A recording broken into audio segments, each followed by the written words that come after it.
That's okay.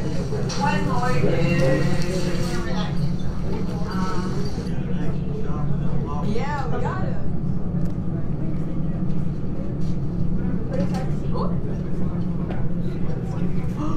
Where's Goodbye, Mr.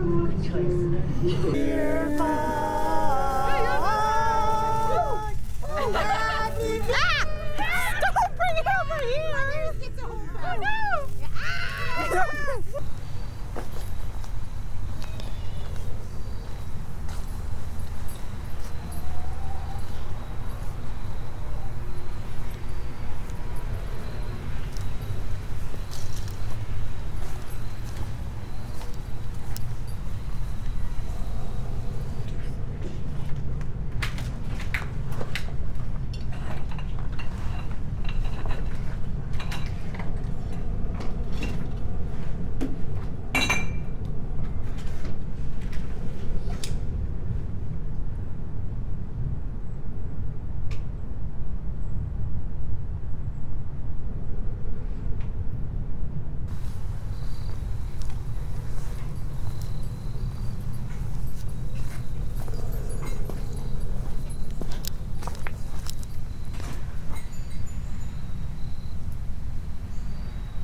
I live my life as a performance.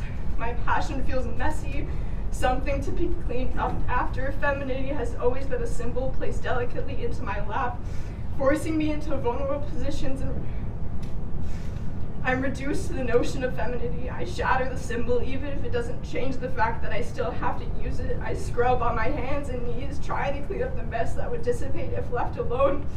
It feels pointless to fight as I scrub at the residue left behind. They'll always fixate on the life I could have had, as they still address me as.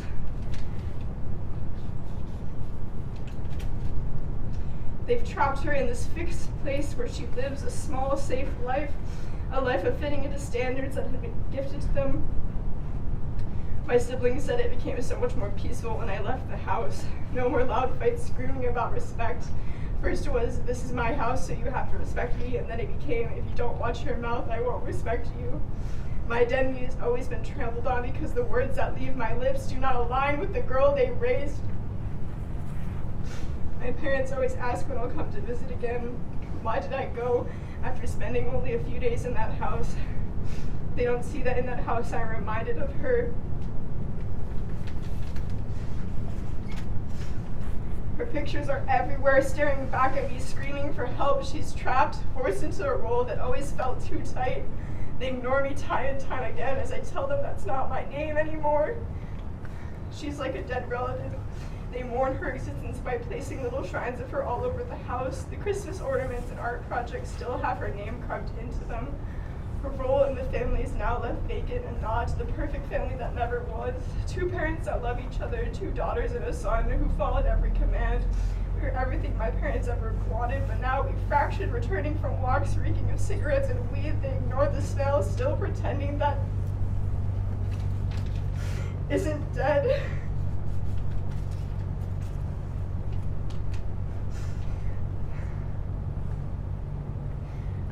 They complain about why I didn't love the name I was given. Her name was assigned because it was long and beautiful, spelled out. It has beauty in the depth of it. Our letters formed together, a sound I hate hearing. There wasn't indeed a person with that name gifted to me by my parents. Their letters formed their expectations of me. The notion that I grow up to be a beautiful woman, to get married to a man and have beautiful children. With my body, I tried to become her. With my innocence, they abused their power, forcing me to become something I never was.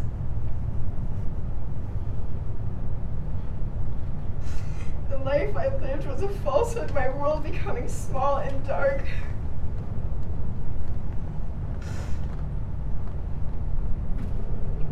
That bridge I would stand on, fixating on how my life was a lie. Over and over again, I found myself stepping onto that ledge.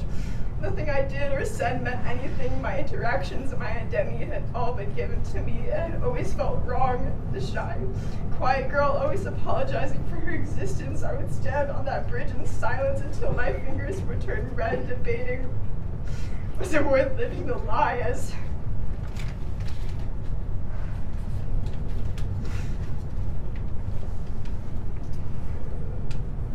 my body screamed in agony, crying to be submerged in the water below, to let the cold, dark rocks take this little life I had away from me. I didn't want to live a lie. I stepped away from that ledge. At that moment, I believed it was a higher power telling me that there was so much more in. But in reality, it was Bug. He called my name, and I fell blindly hoping for anything more. I had no idea I had left a part of myself upon that bridge that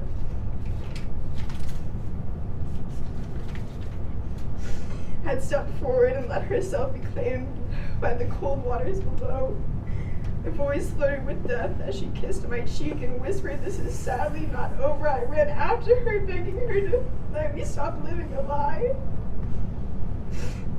She desperately needed a hug, for someone to reassure her that she was not alone. She was so tired of apologizing for her existence. Fuck! Why did no one help her? I did not care. They filled her head with agony, with visions of agony that came with rebelling against them.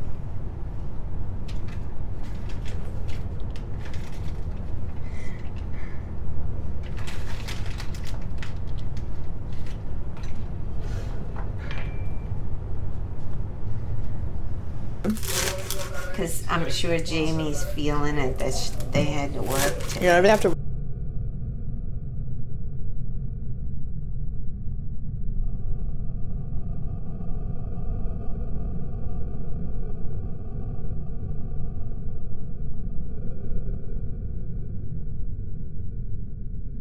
How do you play this one? Numerical order, and then you can jump a ball like 1 to the 9.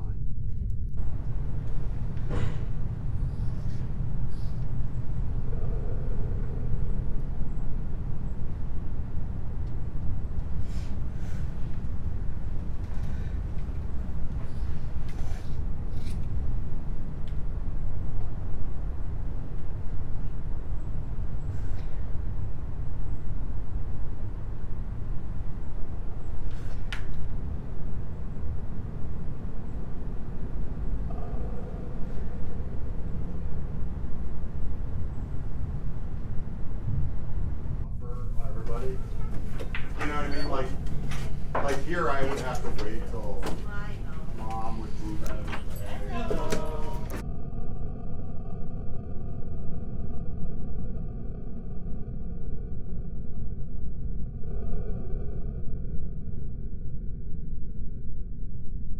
Providence.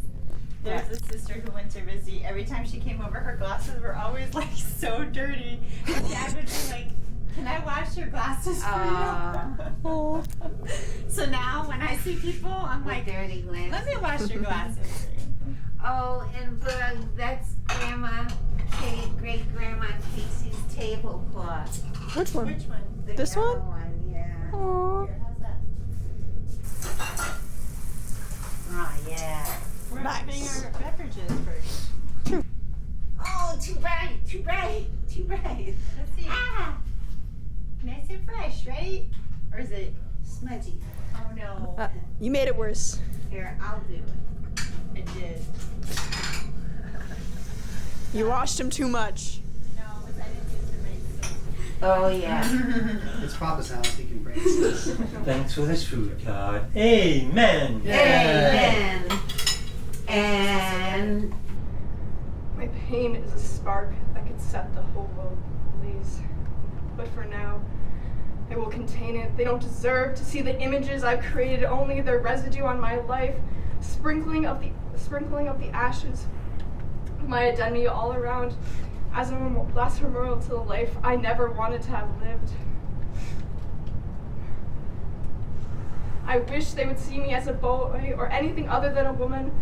My gender has always been debated in front of me, their eyes glaring at me because for once in my life, something has not fit their standards of gender. I constantly feel censored by the people around me. I've always been too loud, too angry. My identity is controversial, starting fires just because I aim to be myself. I take away all that they care about. My work burned, my performances are fragile and fleeting.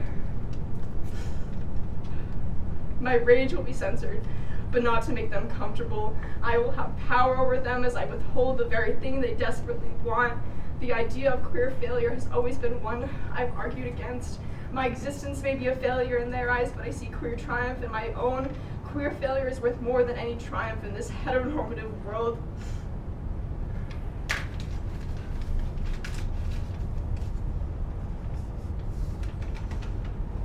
Would agree with that. Her life was a lie. She tried to satisfy them. To conform is to take one's own identity and force it into society's standards.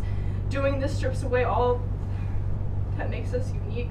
But why must it be so hard to be oneself? It's a fight every day, staring into the mirror, not mad at myself, but mad at the world. Their perception of me is full of their own preconceived notions of gender. I see their ghosts everywhere.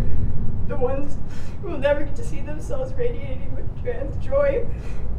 They should be sitting here with us. I wish I could make you understand the harm this world has caused to those who fall inside its standards. How every second we have to fight just to be recognized as ourselves. We become exhausted in this world. You don't have I'll to. move over when You the don't have time's to. right. You don't have to fetch anything. Okay, who wants strawberry? Oh no. Grandma, I told you not to Grandma. use this We one. said thank you. Who wants strawberry? Everybody. Where's Papa. one less, Yeah, that's okay. one more day. Wherever that came from.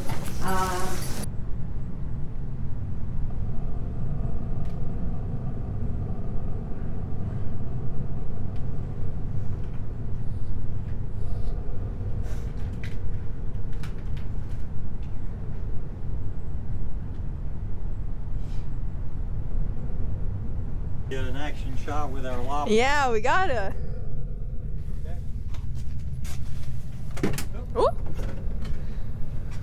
Oh. There we go.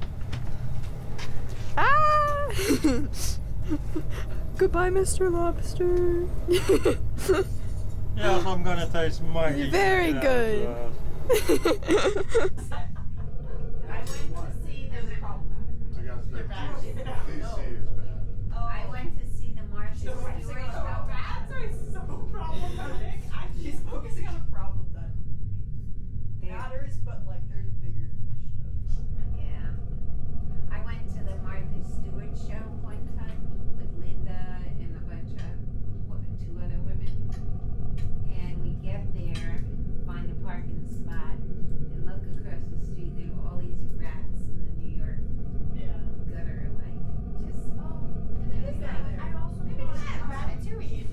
I also want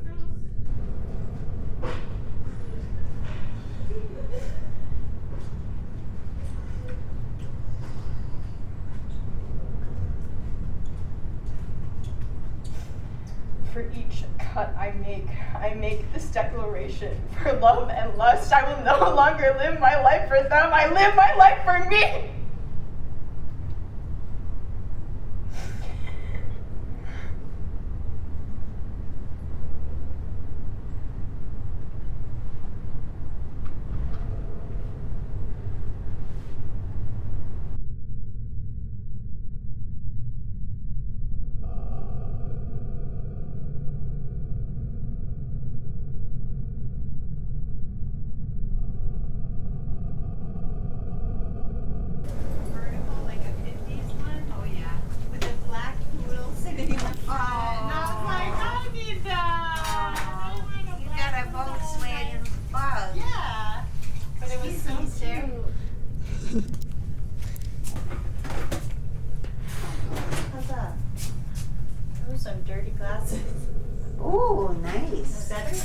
there.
It is.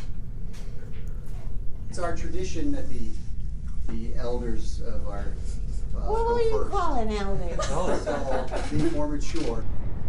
My pain is a spark that could set the whole world ablaze.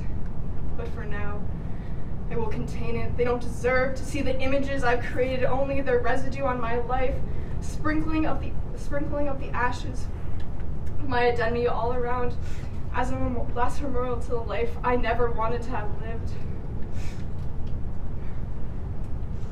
I wish they would see me as a boy or anything other than a woman.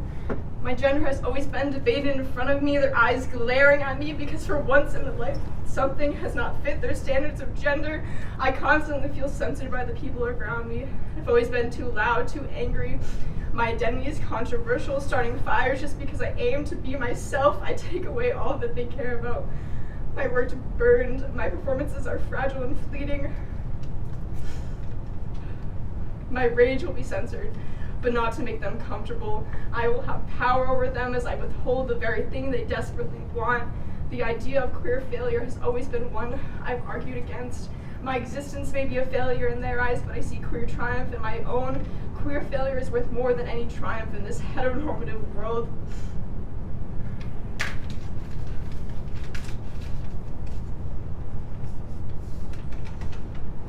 Would agree with that. Her life was a lie. She tried to satisfy them. To conform is to take one's own identity and force it into society's standards. Doing this strips away all that makes us unique. But why must it be so hard to be oneself? It's a fight every day, staring into the mirror, not mad at myself, but mad at the world. Their perception of me is full of their own preconceived notions of gender. I see their ghosts everywhere. The ones who will never get to see themselves radiating with trans joy. They should be sitting here with us. I wish I could make you understand the harm this world has caused to those who fall inside its standards. How every second we have to fight just to be recognized as ourselves. We become exhausted in this world.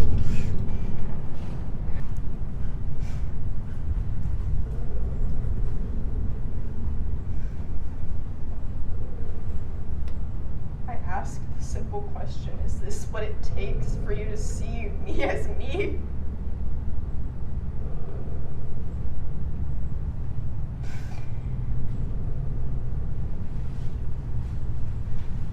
So, Okay. we're just gonna.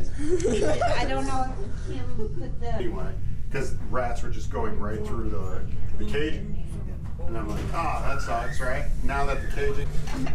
How'd it come out? It came out cute. On that, The video. trees with 5 pounds of potatoes. 5 pounds? Wait.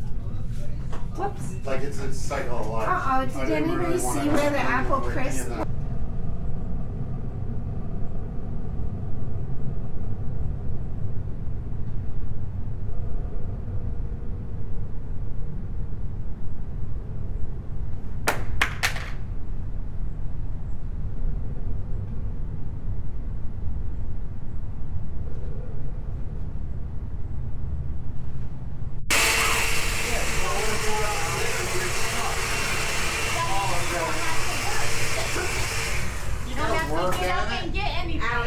You don't have to.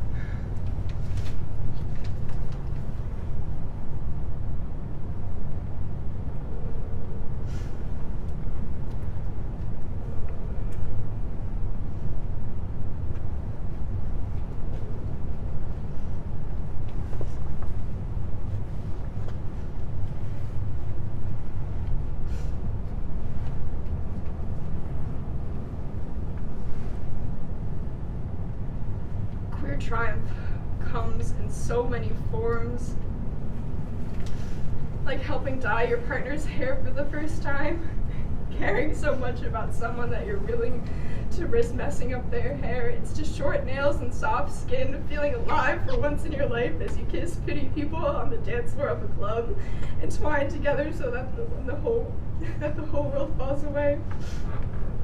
It always comes as a shock when you realize it's 4 a.m. and you've been dancing all night. It's not being recognized by a transphobic teacher because they knew you by a completely different name. It's falling out of love no matter how hard that is. It's seeing someone who you give everything to, realizing you're not the right person for them.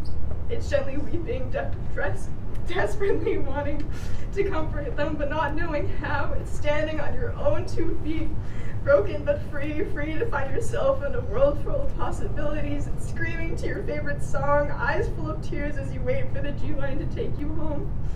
It's waking up in the morning to pictures and videos of yourself being truly happy. Your triumph is intoxicating, filling the room with a bittersweet scent, one of love and lust. When you've lived so much of your life as a lie, the euphoria that comes with feeling like you finally found yourself is unlike anything I've ever experienced. It feels like I found myself. I know who I am and I love who I am. No matter, my life no longer feels like a lie.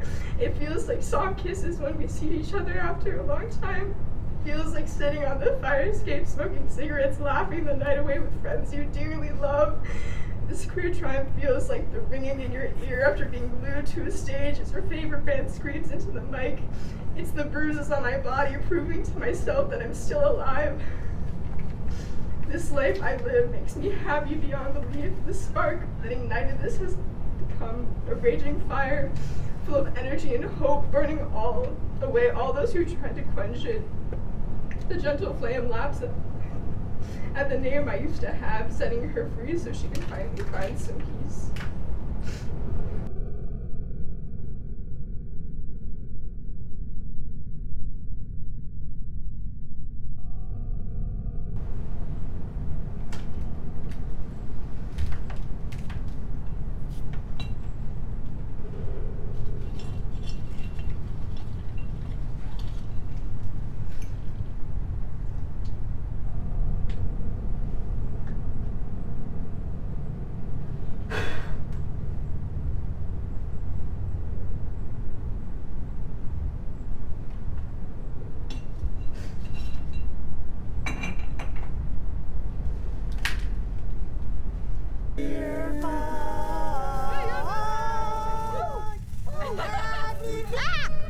Stop bringing it over here!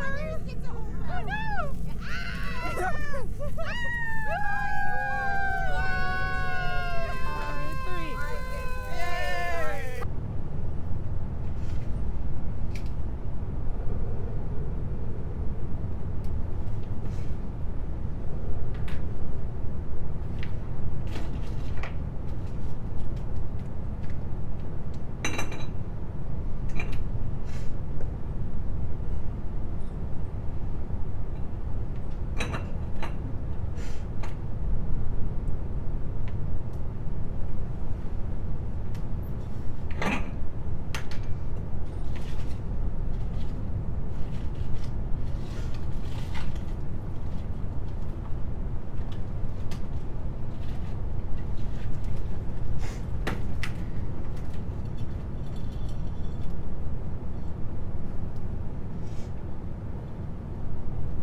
Thank you.